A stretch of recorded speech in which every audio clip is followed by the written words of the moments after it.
Hey guys, welcome back to Contest Prep University. I'm Joe Klemczewski with Adam Atkinson. We are in episode 4 of extreme weight loss.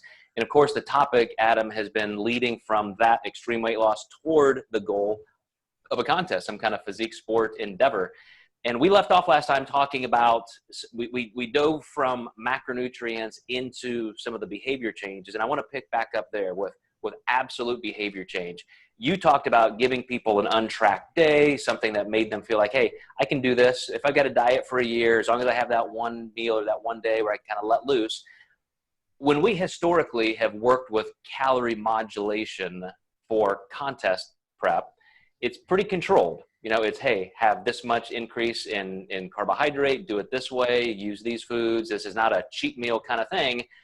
But when you have a long span of time and you don't necessarily even have that locked in date, you're just moving toward that, gosh, man, all the more reason for people to have a longer term mindset. And all the talk we've heard lately about intuitive eating and, maybe not even tracking and just having an untracked day or a weekend or diet breaks, very structured diet breaks where you diet for 2 weeks and then you just kind of maintain. There are so many ways to do this, but we have to also make sure we're moving the ball down the field. So when you look at the number one things that people need right out of the gate to start enhancing behavior change, what kind of conversations are you having with them? This is where goal setting just really comes in. And for a lot of my clients, if you tell them, okay, 2 years down the road, we're going to compete, that might sound great for a week or two. And then they're like, well, what's in between? And this is where it just sounds so simple because you see wellness and lifestyle coaches like goals, goals, goals. Well, it's really, getting these people to commit to something and saying, I want to try to get 10 pounds off by this date.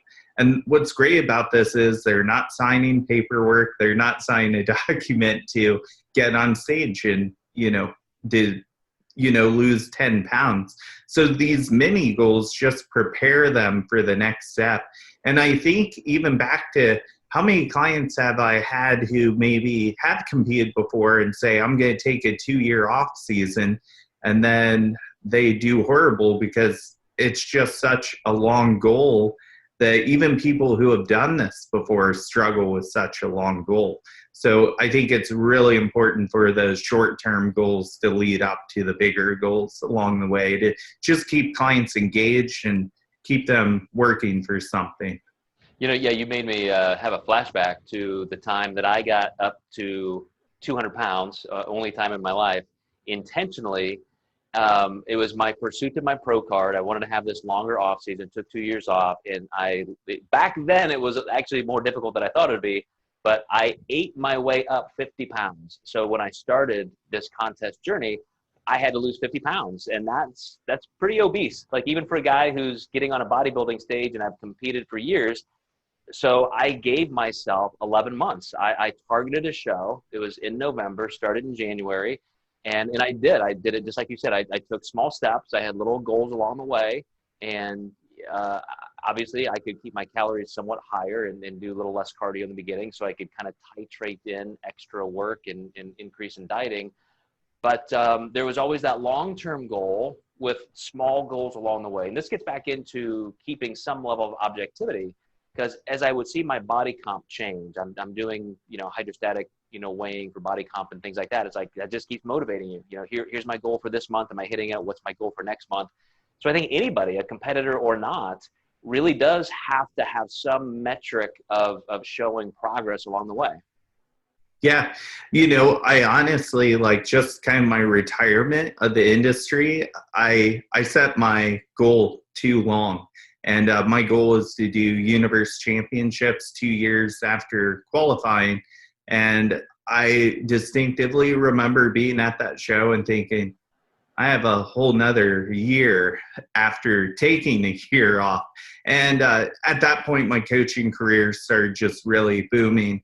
And I think had I set maybe more mini goals, and it probably would have happened. But obviously happy where I'm at now, but that was a huge mistake I had made that I don't regret. But that's why I've always been really big on, not giving so much time span between goals to keep people engaged.